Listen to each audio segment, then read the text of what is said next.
Dernière ligne droite de regard croisé ce soir. Nous avons abordé le Togo après les résultats de la CENI des législatives du 20 décembre dernier.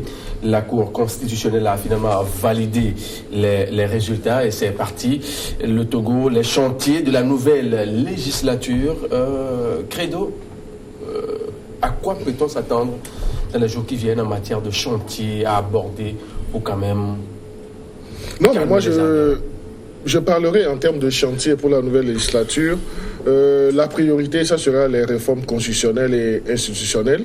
Et les nouveaux députés ont cette lourde responsabilité d'opérer les réformes constitutionnelles et puis de veiller à ce que la branche institutionnelle aussi soit une priorité. Donc ça doit être leur premier cahier de charge. Mais au-delà de ces réformes-là que les Togolais attendent, ils doivent également se pencher sur la modernisation de l'État et surtout de nos institutions. Et il y a un autre chantier aussi sur le plan économique, donc c'est de revisiter les engagements sur les questions économiques et de développement. Et il faut dire également qu'ils doivent avoir, disons, cette audace de prendre des textes qui puissent alléger le climat socio-économique des populations et prendre des textes qui permettent de poursuivre les réformes qui ont été déjà engagées afin de booster la croissance et autres là. Il y a aussi l'aspect environnement. Donc, ils doivent prendre des tests pour préserver l'écosystème. Et également, nous avons tendance à dire que la justice n'est pas encore modernisée, mais il faut que nos parlementaires aient le courage de prendre des tests juridiques pour améliorer le système judiciaire encore plus. Rodrigue, les chantiers de la nouvelle législature, en quelques secondes. Faut-il en rire ou faut-il en pleurer? Comment? C'est la question que je me pose quand vous parlez de nouvelle législature. Les gens ont été nommés, élus. Non, élus. Non, je dis... Il y a eu vote le 20 décembre dernier. Non, vous savez, je dis, élection, qu'est-ce qu'on met dans élection? C'est ce qui m'amène généralement à renvoyer les gens vers le petit Dico, la Rousse ou je ne sais quoi, pour lire la définition de élection. Et quand vous avez cette définition, ce qui s'est passé le 20, non, logiquement, on ne peut pas en parler, mais néanmoins, j'aimerais plutôt parler des défis qui attendent le Togo et qu'une certaine nouvelle législature devrait être appelée à réparer, par exemple, sur le plan, d'abord sur le plan institutionnel, que le chef de l'État puisse faire la déclaration de ses biens. Ça, c'est un défi qui attend le Togo. Et je ne vois pas encore... Ford doit déclarer ses biens. Mais c'est ce que la Constitution dit. Je me réjouis que mon aîné, Credo Tété en venant, a dû apporter les versions... Je te passe la Constitution. Est-ce que c'est la version sodomisée? Parce qu'il y a l'originel et les autres versions sodomisées, tripatouillées. Non, tu veux parler de la Constitution de 1992? Non, je dis... C'est celle qui n'est pas sodomisée selon vous? Quand on parle du Togo...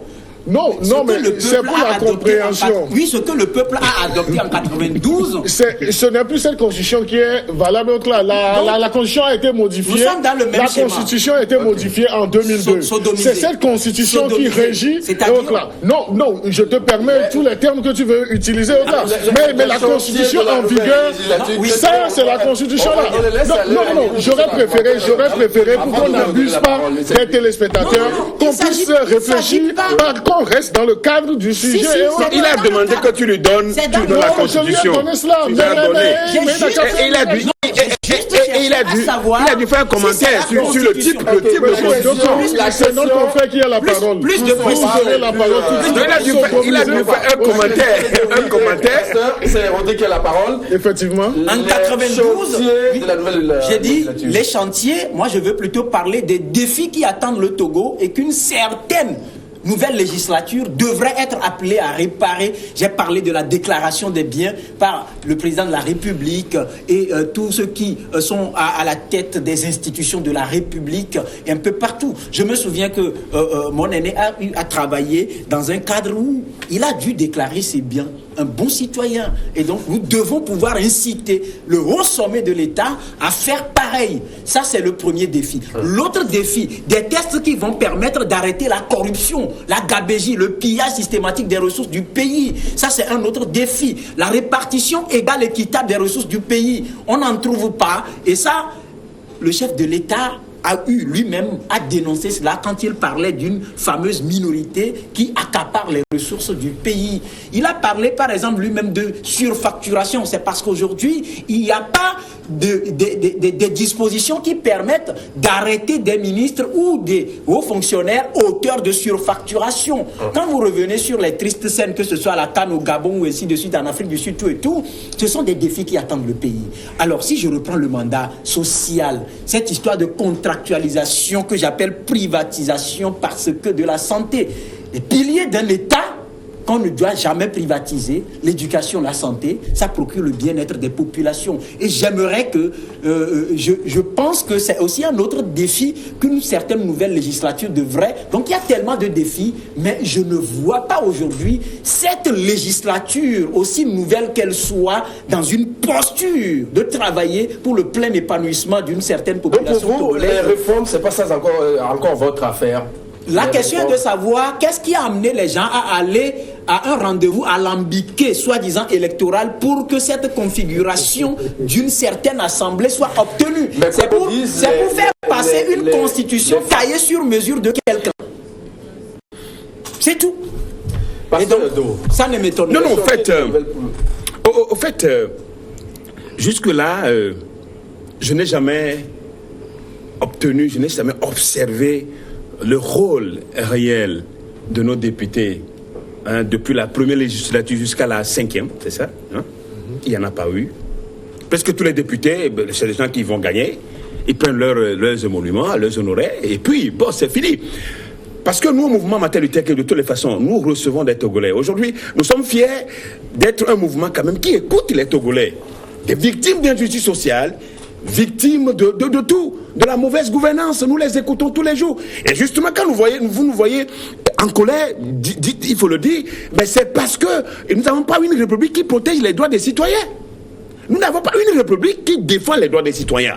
Donc les citoyens sont abandonnés à leur triste sort. Et l'Assemblée nationale n'a rien dit, et ne dit rien, ne dit guère, ne parle pas de ce qui, des problèmes des citoyens. Bon, donc, cette législature, ben, je n'ai pas grand-chose à vouloir attendre d'elle, puisque d'abord elle est monocolore. Comment monocolore? Mais puisqu'elle est monocolore. Elle est monocolore. La direction est unique. Festival des Alliés. La direction est unique. Parce que j'ai cru entendre ici sur votre plateau un ex-député, donc il était le président du groupe parlementaire, dire qu'il n'y a pas d'enjeu, parce que il n'y a pas d'enjeu pour les élections du 2 décembre, parce que la C14 n'y participe pas. C'est sur ce plateau que nous avons écouté ces grandes personnalités de l'UMI dire ici. Et tout le monde l'a vu, tout le monde l'a écouté. Donc c'est dire qu'il n'y a pas d'enjeu. Ils reconnaissent qu'il n'y a pas d'enjeu. Et tant qu'il n'y avait pas d'enjeu, tous ceux qui sont élus ou nommés, on ne sait pas ce qu'il faut dire. On n'a pas grand-chose. Les réformes, puisqu'on a toujours dit que c'est l'opposition qui a bloqué les réformes.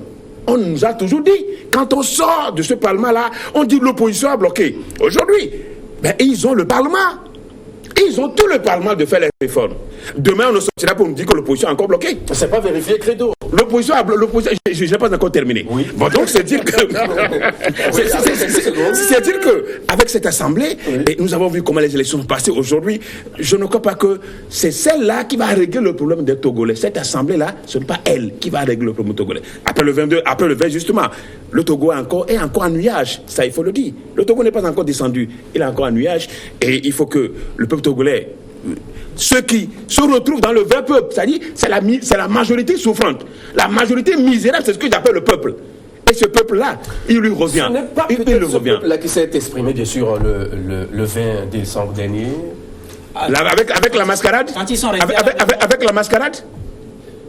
Mais je dis, avec la mascarade, même si les observateurs nous ont dit que bon, tout est bien déroulé, avec un taux de pourcentage de 59%, nous savons ce qui s'est passé. Nous tous, nous savons ce qui s'est passé. Oui. Non, mais moi, le débat serait intéressant si mes contradicteurs ont, disons, cette humilité d'esprit d'aborder le sujet tel que stipulé. Parce que je vois, c'est des faux fuyants lorsqu'ils font des développements, donc ils ne parlent pas de ces chantiers-là. Donc c'est vrai qu'il y a des mots qui minent la société. Et la principale question, c'est l'opération de ces réformes-là. Donc l'Assemblée, la nouvelle législature que nous avons n'est pas une législature monocolore, comme ils sont en train de le prétendre et autres là.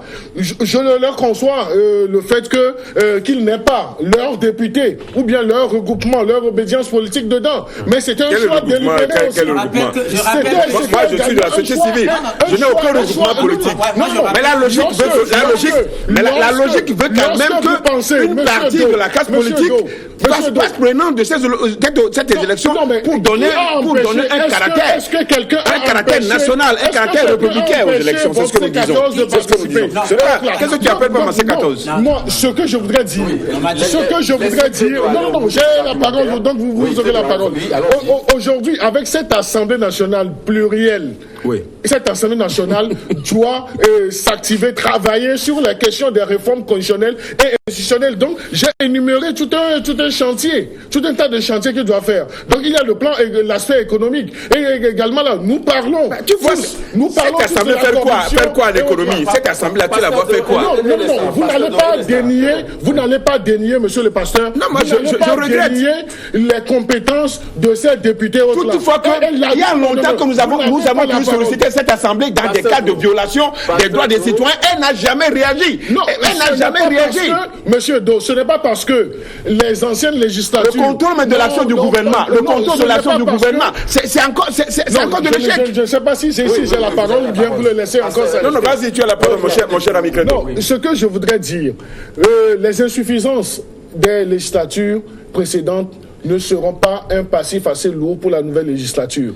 Donc nous devons être conscients que nous avons une nouvelle législature et cette législature, je précise, elle est plurielle en ce sens que ce ne sont pas uniquement les militants de UNIR qui se retrouvent dans cette législature. Donc nous avons d'autres obédiences politiques. Si nous prenons le parti de M. Agbéomé Kondio, le parti de M. Jerry Tamayo, donc est-ce qu'on va présenter ces partis comme étant des ailes marchandes de UNIR? Donc moi je dis des accompagnateurs. Non, il faut qu'on soit sérieux lorsqu'on fait le débat là. Donc le premier chantier pour moi, pour cette nouvelle législature, c'est d'acter la question des réformes constitutionnelles et institutionnelles et puis de penser également à l'aspect sociétal. Quels sont les tests de loi qu'on peut prendre pour essayer de limiter les dégâts. Non, de limiter les dégâts sur le plan de la corruption. Donc c'est là où je dis les tests juridico-économiques et autres là. Mais il faudrait que cette Assemblée puisse jouer sa partition. Mais je n'admets pas, je ne conçois pas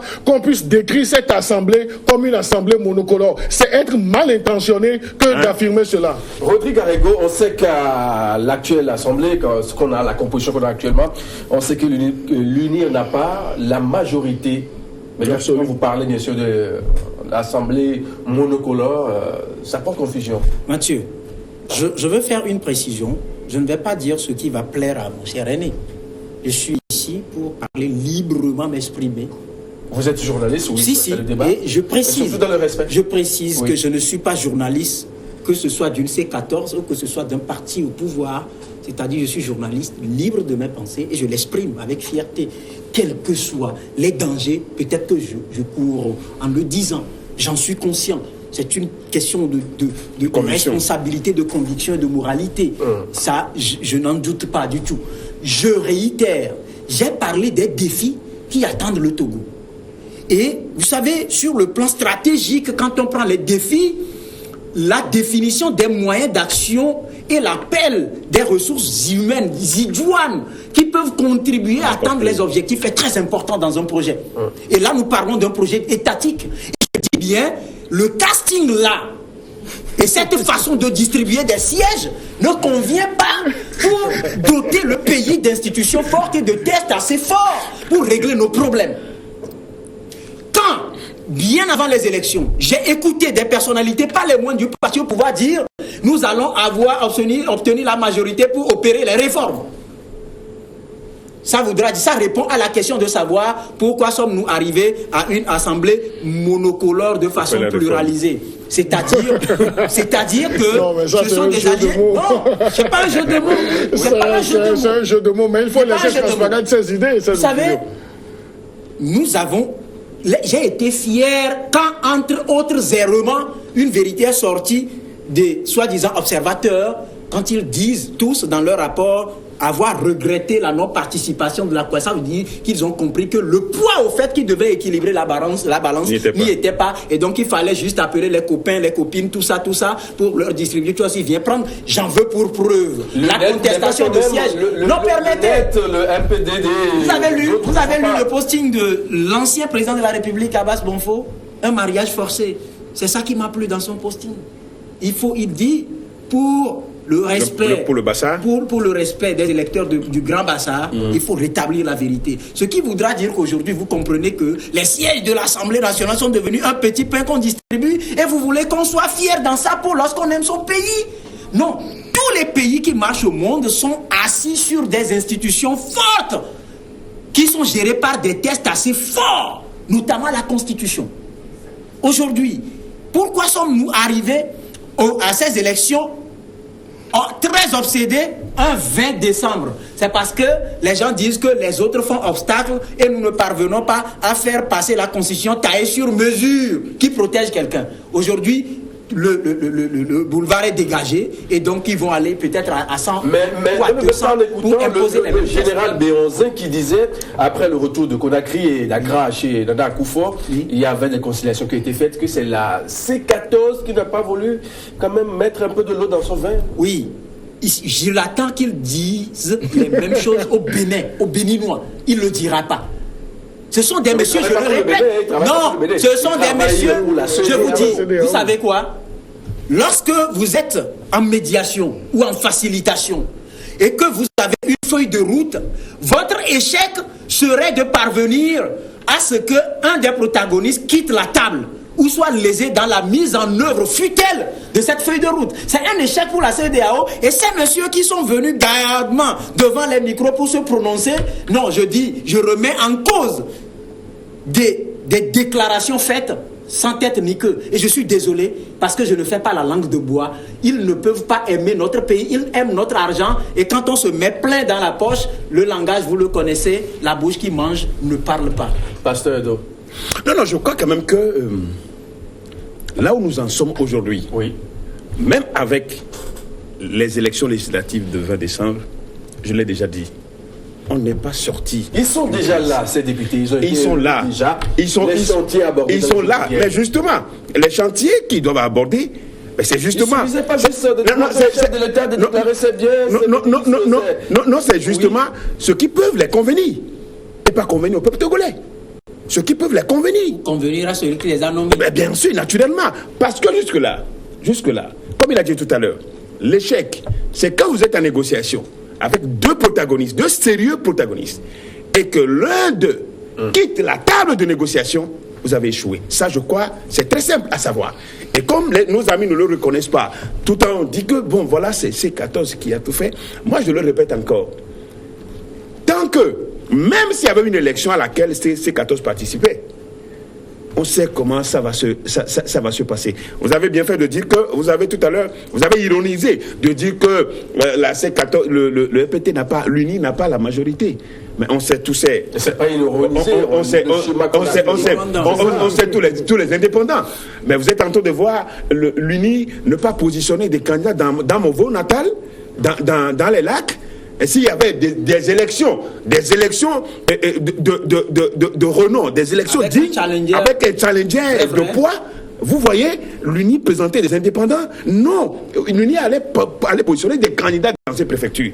Ils ont fait juste dans la région maritime pour dire que non, ce n'est pas l'UNI, mais c'est des Alolé-Dou, les Alolé-Dou, c'est des bâtis, c'est des autres, qui sait. Mais des gens qui sont reconnus comme d'UNI, qui sont proches d'UNI. Bon, donc, aujourd'hui, c'est que le FPTA dit, ils sont là.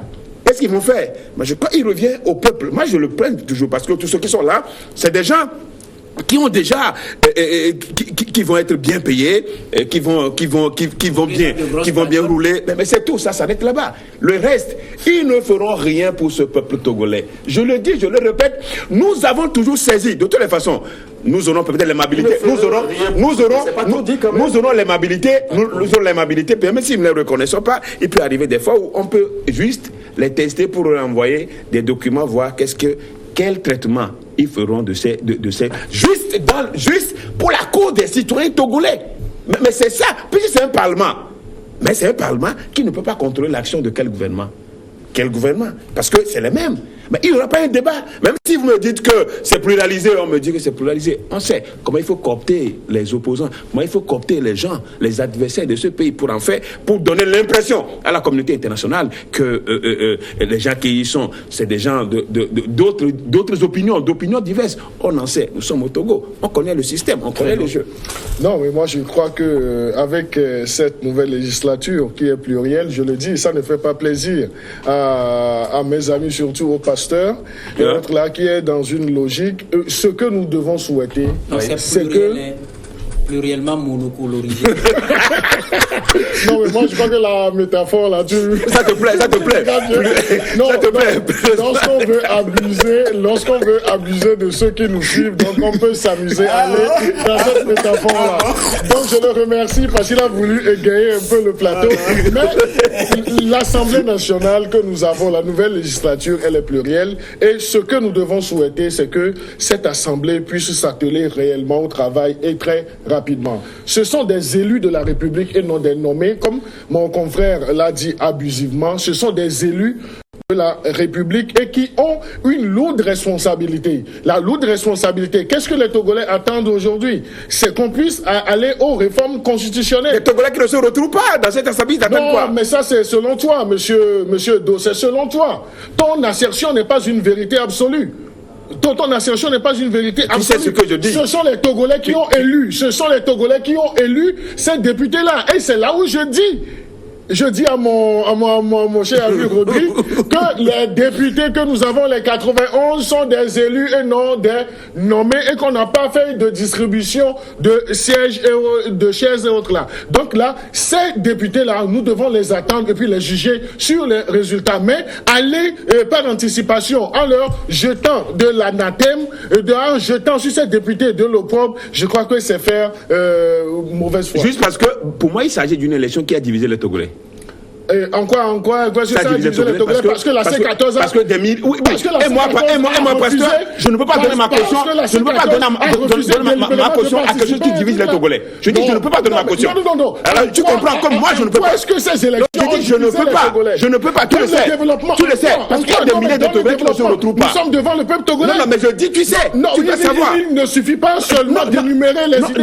Non, je n'énumère pas. En quoi est-ce que ces élections du 20 décembre il y a une partie des Togolais qui ne se retrouvent pas. À moins que vous avez une autre définition du peuple togolais, une définition. Donc ceux qui n'ont pas voté ne sont pas des Togolais. Ceux qui n'ont pas voté. Ce sont les Togolais qui ont voté. Parce qu'ils ne se retrouvent pas de ce qui se fait.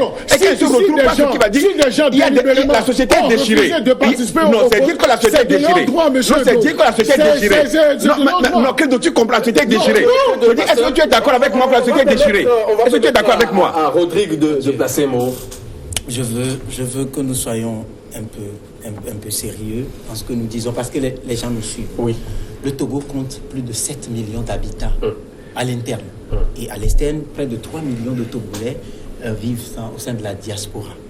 Et quand vous prenez une population de plus de 7 millions et qu'on vienne vous dire qu'un peu plus d'1 million, pour des chiffres sur lesquels je doute encore, 1 500 000 et quelques. 1 500 000 et quelques ont voté. Mais le vote n'est pas obligatoire. Non, il ne s'agit pas de dire que le vote n'est pas obligatoire.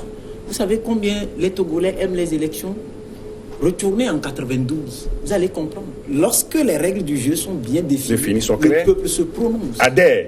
Le peuple adhère. Mais nous ne sommes pas des myopes ni des aveugles. Nous ne sommes pas des je ne sais quoi. Le 20 décembre, vous dites, vous pouvez rouler à 200 à l'heure sur nos routes. Pour une journée électorale, vous l'avez vu où? Vous avez vu les photos des opérateurs, des agents qui dormaient dans les centres et les bureaux? Vous avez vu l'opportunité prêtée aux volailles d'aller aussi visiter les urnes? Vous avez vu? Non, sérieux, soyons sérieux. Soyons sérieux. C'est pas un peu parti. Non, écoutez, je vous dis. Mais ça, ce sont des faits isolés. Mais on ne veut pas généraliser ça. C'est le slogan des le